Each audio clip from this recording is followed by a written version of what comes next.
Assalamualaikum warahmatullahi wabarakatuh. Alhamdulillah. Nahmaduhu wa nasta'inuhu wa nastaghfiruh. Wa na'udzu billahi min syururi anfusina wa sayyiati a'malina. May yahdihillah fala mudhillalah wa may yudlil fala hadiyalah. Asyhadu an la ilaha illallah wahdahu la syarikalah. Wa asyhadu anna Muhammadan abduhu wa rasuluh. Ya ayyuhalladzina amanu ittaqullaha haqqa tuqatih wa la tamutunna illa wa antum muslimun.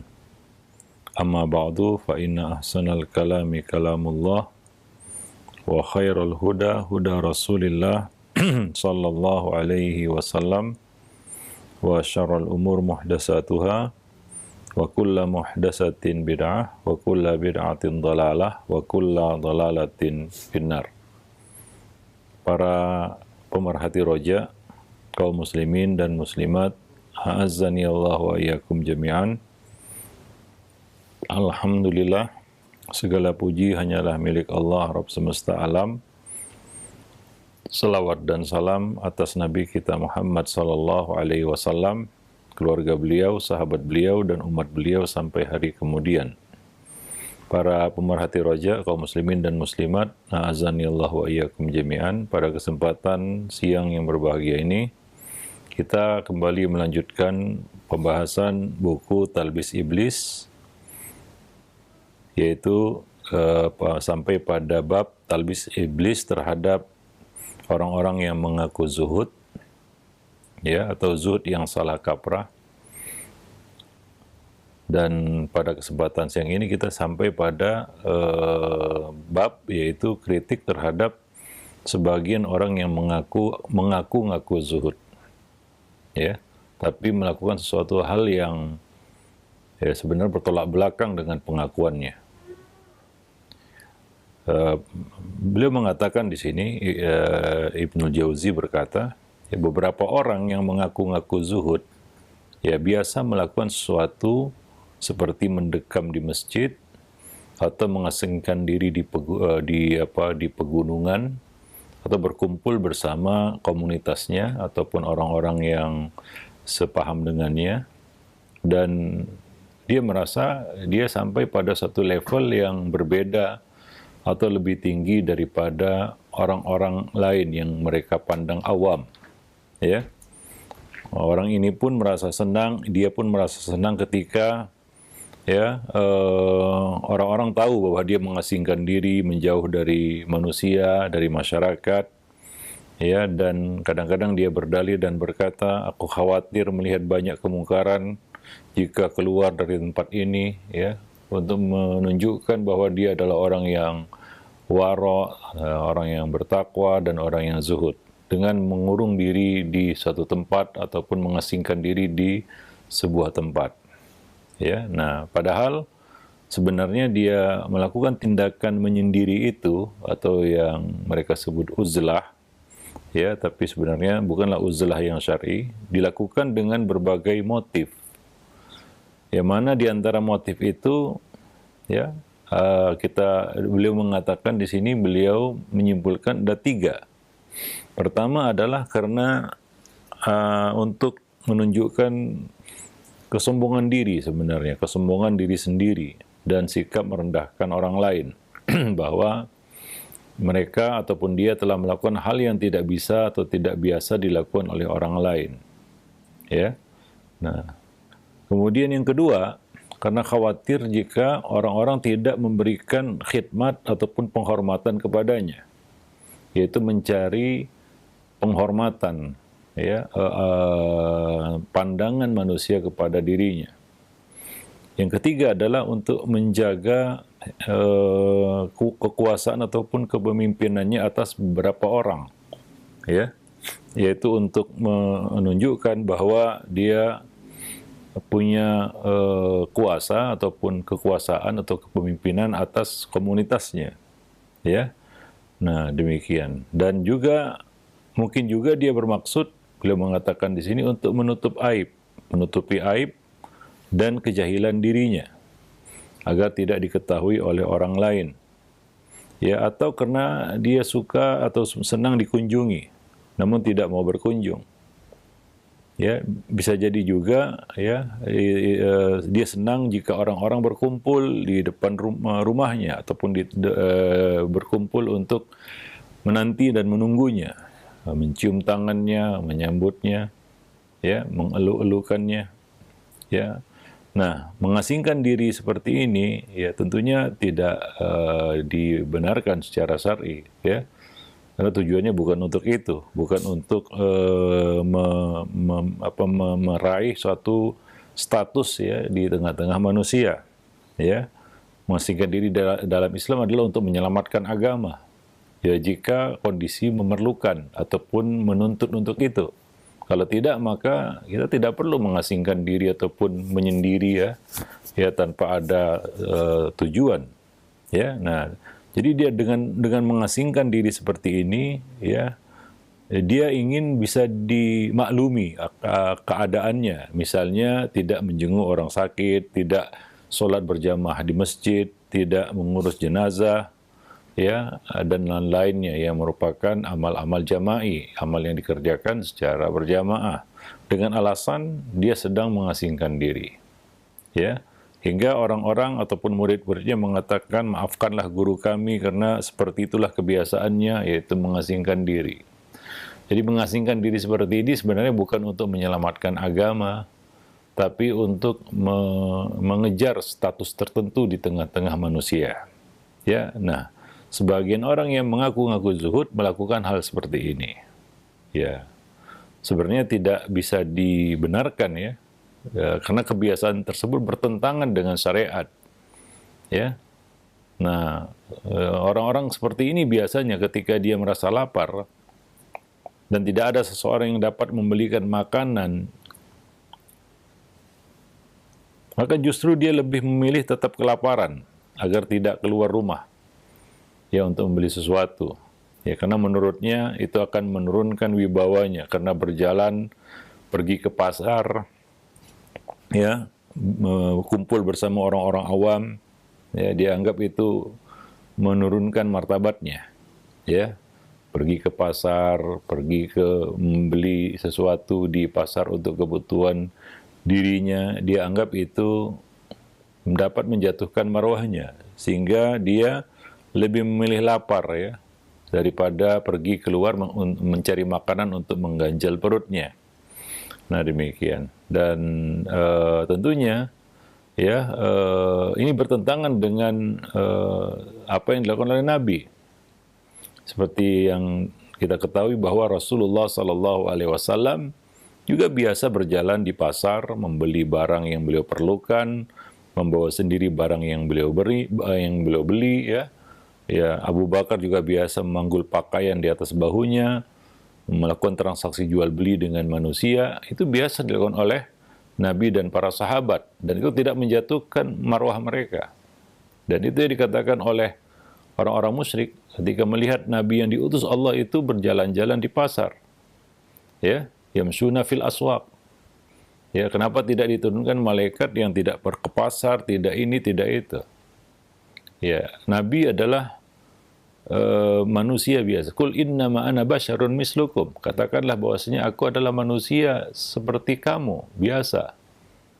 Yuha ilayya. Namun ada satu keistimewaan yang dimiliki Nabi, yaitu beliau mendapat wahyu, ya, diturunkan wahyu kepadaku, kepada Nabi sallallahu alaihi wasallam. Ya, itu yang membedakan beliau dengan yang lain. Di dalam perkara-perkara kehidupan lainnya, beliau sama seperti ya kebanyakan manusia. Beliau juga berjalan di pasar, berjual beli, membeli sesuatu, menjual sesuatu, ya.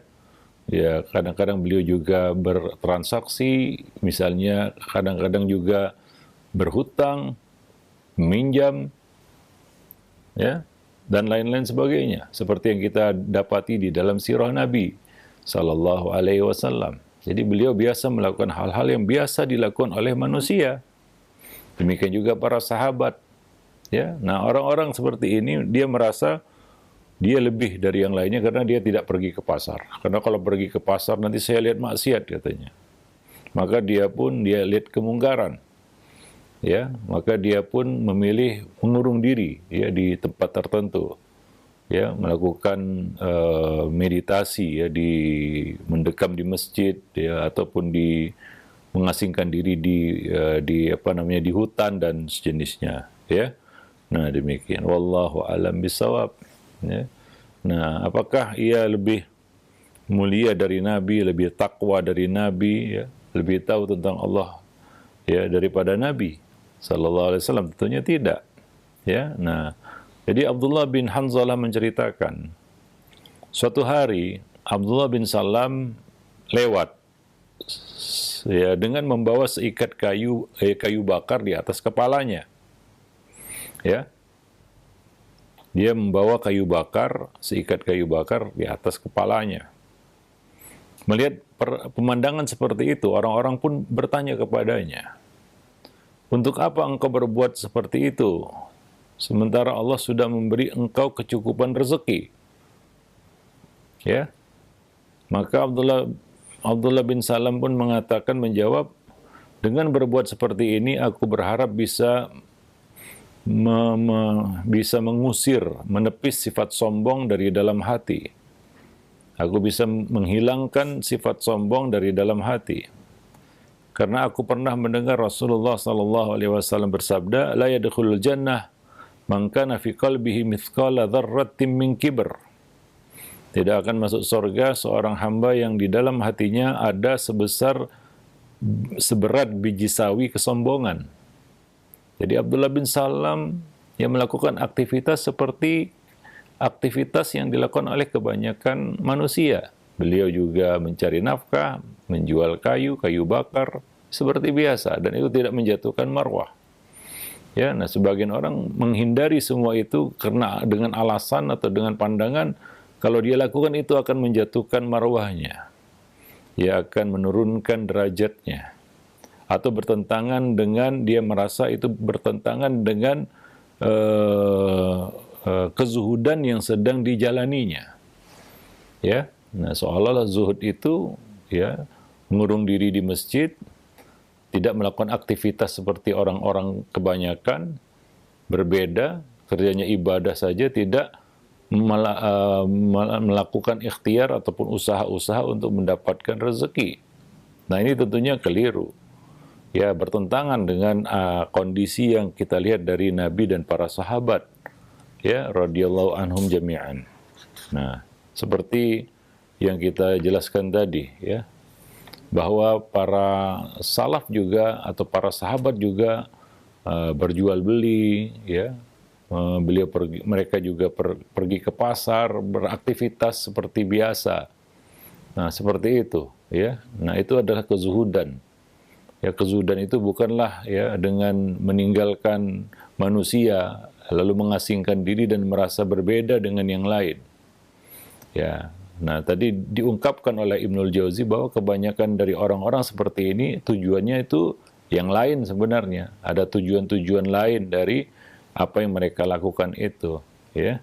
Nah, kemudian Ibnul Jauzi mengatakan bahwa keluar rumah untuk membeli sesuatu, ya, membeli suatu keperluan pribadi, ya, atau melakukan hal yang sejenis, yang seperti itu yang dinilai memalukan, ya, seperti yang kita sebutkan di atas, kata beliau, sebenarnya merupakan kebiasaan para ulama salaf.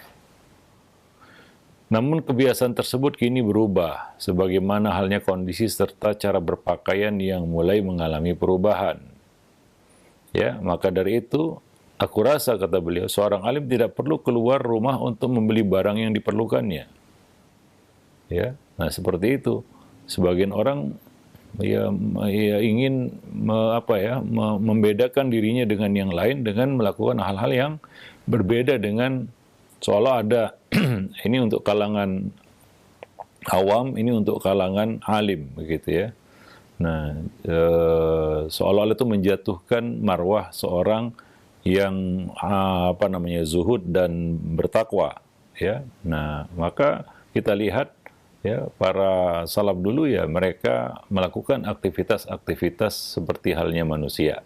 Sehingga kadang-kadang ya datang seseorang dari luar Madinah ke Madinah ingin bertemu Nabi, karena berbaurnya Nabi dengan para sahabat, ya, sehingga orang-orang yang datang tidak mengenali mana Rasulullah Sallallahu Alaihi Wasallam. Karena berbaurnya beliau dengan para sahabat, ya, hampir tidak ada beda, ya, yang membedakan antara Nabi dengan para sahabat.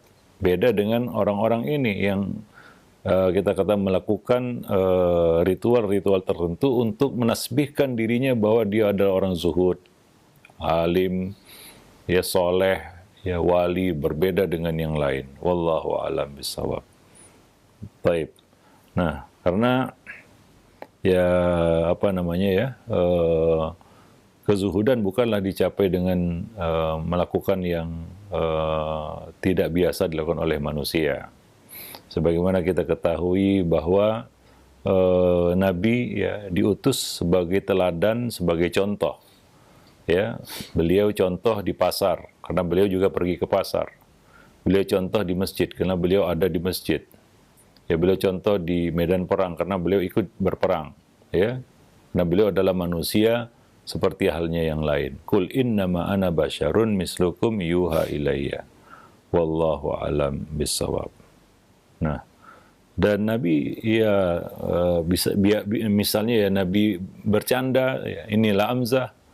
Nabi juga bercanda sebagaimana halnya orang-orang lain bercanda. Ya, kadang-kadang Nabi juga bermain dengan anak-anak, berlari ke sana kemari mengejar mereka, ya, seperti yang diceritakan bahwa beliau pernah melihat menghadir satu jamuan, ya, dan melihat Al Hasan atau Al Husain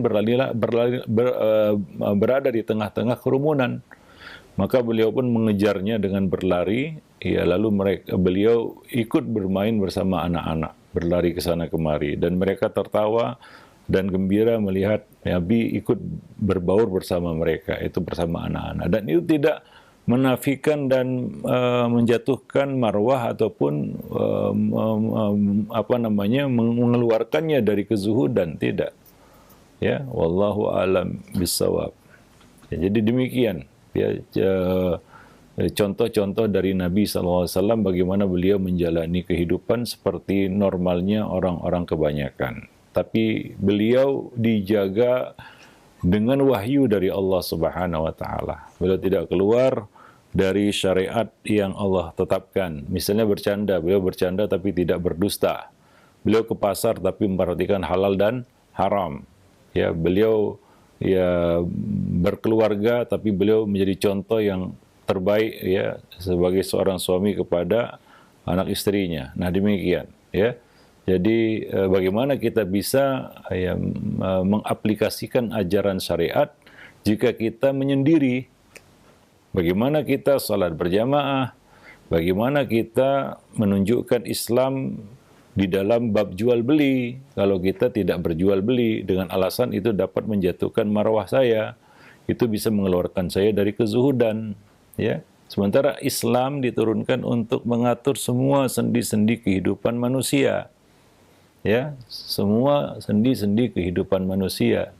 Seandainya kita melakukan kezuhudan dengan cara seperti itu, yaitu mengurung diri di masjid, mendekam di dalam masjid atau menyendiri ke hutan dengan alasan yang tidak benar, atau tidak dapat dibenarkan, bukan untuk menyelamatkan agama, ya, sementara dia berada di tengah-tengah manusia juga bisa selamat agamanya dan bahkan mungkin bisa menyelamatkan orang lain. Tapi dia memilih untuk menyendiri. Lalu bagaimana dia bisa mengaplikasikan Islam? Sementara syariat Islam itu meliputi semua, ya, kita katakan sendi-sendi kehidupan manusia. Ya, ada di sana hablun minallah, tapi juga di sana ada hablun minan nas. Dan kita dituntut untuk bisa melakukan keduanya dengan baik. Baik itu hablun minallah maupun hablun minan nas. Ya, bukan hanya hablun minallah saja, hubungan kepada Allah saja, tapi hubungan kayak kepada sesama manusia. Ya, nah demikian. Wallahu a'lam bishawab. Jadi Islam menyuruh kita untuk masuk ke dalamnya secara kafah. Ya ayyuhalladzina amanu dukhulu fis-silmi kafah. Ya.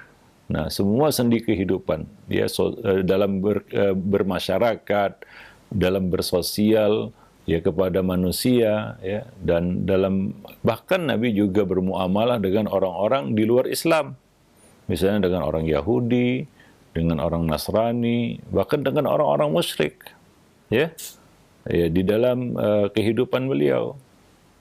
Jadi tidak eksklusif. Itulah makna eksklusif yang sebenarnya, yaitu memisahkan diri dari orang lain hingga terlihat dia itu spesial dan berbeda dalam pandangannya, ya. Ya, mungkin dalam pandangan manusia justru terlihat aneh, ya, tapi dia menganggap dia itu spesial dan istimewa begitu karena apa yang dilakukannya. Ya, nah banyaklah hal-hal yang terluput darinya ataupun yang dia tinggalkan. Ya jelas salat berjamaah, kalau dia mengasingkan diri di hutan atau di gunung, ya bagaimana dia salat berjamaah? Kalau dia mendekam di masjid terus, ya bagaimana dia bisa mengunjungi orang sakit, bisa mengantar jenazah, ya, ataupun aktivitas lainnya di luar masjid. Karena tidak semua aktivitas muslim di dalam masjid. Ya bahkan masjid itu didatangi untuk mengerjakan sholat 5 waktu. Bahkan sholat sunnah sendiri Nabi menganjurkan kita untuk mengerjakannya di rumah, bukan di masjid. Lalu bagaimana orang yang mendekam terus dalam masjid ini bisa mengamalkan sunnah, mengerjakan sholat sunnah di masjid? Apa dia tidak sholat sunnah? Dia sholat sunnah tapi dia lakukan semuanya di masjid. Nah itu kalau dia mengasingkan diri dengan mendekam dalam masjid. Ya jadi cara seperti ini sebenarnya tidak sesuai dengan syariat, ya. Tidak sejalan dengan syariat. Ya wallahu alam bisawab. Tadi Ibnul Jauzi mengungkap beberapa motivasi ataupun tujuan orang-orang melakukan seperti ini. Ya mungkin karena kesombongan pada diri sendiri, ya ujub, ya. Merasa dia berbeda dan istimewa dari orang lain, ya takabur. Ya, atau karena kekhawatiran dia tidak mendapatkan penghormatan dan ta'zim, ihtiram dari manusia, khidmat dari manusia jika dia sama seperti manusia-manusia lainnya, atau untuk menjaga eksistensinya di tengah-tengah pengikutnya ataupun di tengah-tengah manusia, ya, atau mungkin juga karena untuk menutupi kekurangannya, kejahilannya, mungkin dia tidak mengerti ya banyak tentang perkara syariat. Namun ya dengan cara seperti itu, ya orang-orang seperti teralihkan dan tidak mempersoalkan bagaimana latar belakang pendidikannya, bagaimana perjalanannya menuntut ilmu, ya, karena melihat kondisi yang mungkin berbeda dengan orang-orang lain. Nah demikian, agar tidak terlihat bodoh istilahnya. Nah kemudian mungkin juga tujuannya untuk agar ya orang-orang mengunjunginya, ya. Karena dia lebih suka mengunjungi daripada dikunjungi daripada mengunjungi, ya, atau karena ingin perhatian dari penguasa juga mungkin, ya, atau dia merasa bahagia jika orang-orang mengeluh-elukannya dan berkumpul di hadapan di depan rumahnya ataupun di depan tempat dia mengasingkan diri. Maka kita sebutkan sebelumnya tentang uzlah. Uzlah itu tanpa ainul ilmi jadi zallah, tanpa zayyiz zuhdi menjadi illah. Nah orang-orang seperti ini dia beruzlah tapi tanpa ainul ilmi, tanpa ilmu, ya, hingga dia jatuh dalam zallah, yaitu ketergelinciran, persepsi yang salah, pandangan yang salah tentang agama. Dia kira itu baik tapi ternyata tidak baik, ya. Nah demikian, wallahu alam bissawab. Baik. Jadi itu beberapa kita katakan orang yang mengaku-ngaku zuhud, ya, tetapi dengan cara yang ya menurut dia baik ternyata tidak baik, ya, tidak benar menurut syariat. Baik. Nah kemudian bab berikutnya adalah talbis iblis dalam berpegang teguh terhadap sesuatu yang tidak diwajibkan.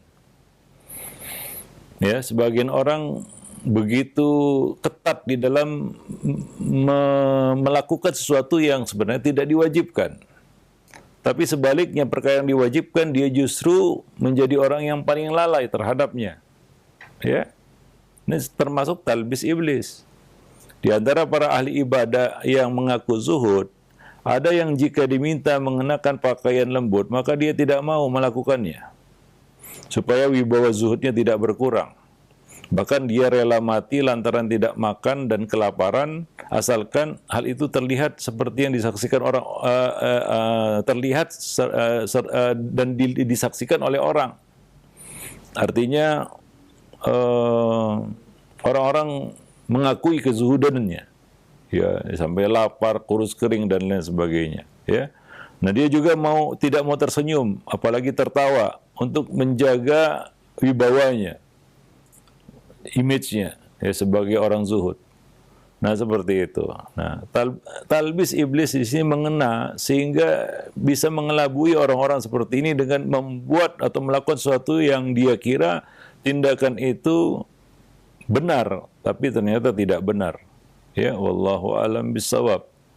Ya, jadi kadang-kadang mereka memegang sesuatu dengan keras atau dengan sungguh-sungguh, padahal tidak diwajibkan, ya.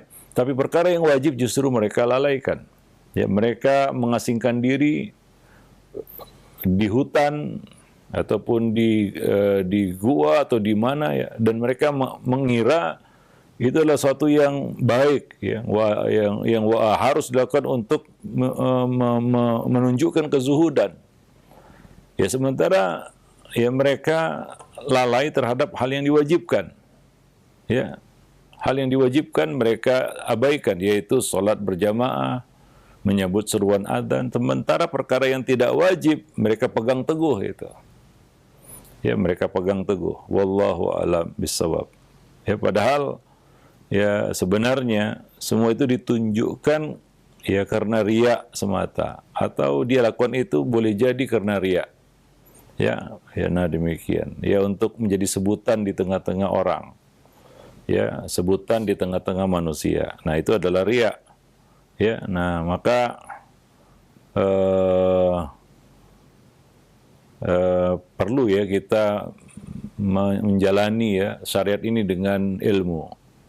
Ya, nah zuhud adalah salah satu kita katakan kondisi ya, di mana seorang itu dia melakukan memilih hidup zuhud untuk kemaslahatan akhiratnya. Maka ya tentunya dia harus menjalaninya sesuai dengan sunnah Rasulullah Sallallahu Alaihi Wasallam. Ya, bukan menurut asumsinya ataupun apa yang dia anggap ya, baik dan benar. Ya, padahal ya itu bertentangan dengan apa yang dilakukan oleh para salaf. Ya, bahkan ya bertentangan dengan apa yang dilakukan oleh Nabi dan para sahabat-sahabat beliau. Wallahu alam bissawab. Ya. Nah, demikian. Ya, seperti sebagian orang begitu kita katakan serius dan sungguh-sungguh untuk misalnya merayakan perayaan-perayaan tertentu, tapi begitu azan berkumandang ya tidak ada yang mengerjakan sholat, ya, sibuk dengan suatu amalan-amalan tertentu yang tidak wajib sebenarnya, ya, tapi mereka mengabaikan justru yang wajib. Sholat berjamaah, bahkan sholat 5 waktu diabaikan demi perkara-perkara yang sebenarnya tidak wajib. Ya, nah demikian, berkumpul baca Quran, ya, tapi meninggalkan sholat. Ya, itu sama seperti orang yang sibuk mengerjakan sholat malam hingga dia tertidur dan meninggalkan sholat subuh. Ya, sementara sholat malam bukan hal yang wajib atasnya. Sholat subuh jelas wajib. Maka perlu fikih yang benar di dalam melaksanakan amal-amal di dalam Islam. Jangan justru ya amal-amal itu tidak menghasilkan apa-apa, tidak membawa pahala, ya, bahkan ya kita mendapat dosa karenanya, ya, karena tanpa ilmu tadi. Maka segala sesuatu ya harus kita lakukan sesuai dengan tuntunan sunnah Nabi kita Muhammad sallallahu alaihi wasallam. Maka dari itu Nabi sallallahu alaihi wasallam ya mengatakan dalam sebuah hadis, ya, idza amartukum bi syai'in fa'tu minhu mastata'tum wa idza nahakum an syai'in fantahu. Jika aku perintahkan kamu kepada sesuatu, maka lakukanlah menurut kemampuan kamu. Dan jika aku larang kamu dari sesuatu, maka tinggalkanlah. Ya, tinggalkanlah, ya. Nah, Ya, itu pesan Nabi Shallallahu Alaihi Wasallam ya kepada kita semua. Wallahu a'lam bishawab. Ya. Nah, jadi ya kita juga harus ya apa namanya ya berhati-hati terhadap sebagian orang yang menunjukkan sesuatu seolah-olah ya dia itu adalah seorang wali ya. Ya berbeda dengan yang lain. Ya kadang-kadang orang awam tanpa ilmu menilainya itu sesuatu yang luar biasa. Misalnya dia puasa 3 hari berturut-turut, ya, ya bukan di luar bukan Ramadan, bukan juga mengkodok puasa, tapi puasa sunnah, ya, mengerjakan puasa mungkin 3 hari, 7 hari berturut-turut. Nah ini masuk dalam kategori yang dilarang. Kenapa? Karena itu masuk dalam kategori puasa wisal yang dilarang Nabi, yaitu mengerjakan puasa tanpa putus, ya, tanpa diselang-selingi, ya, sehari berpuasa, sehari berbuka, seperti halnya puasa Nabi Daud. Dan tidak ada puasa yang lebih tinggi tingkatannya dari puasa-puasa sunnah ya, ya seperti puasa Daud. Beliau berbuka sehari dan berpuasa sehari. Sebagian orang berpuasa terus-menerus setiap hari sepanjang hari. Ya, dan merasa itu adalah suatu tingkatan yang membuat dia berbeda dengan yang lain.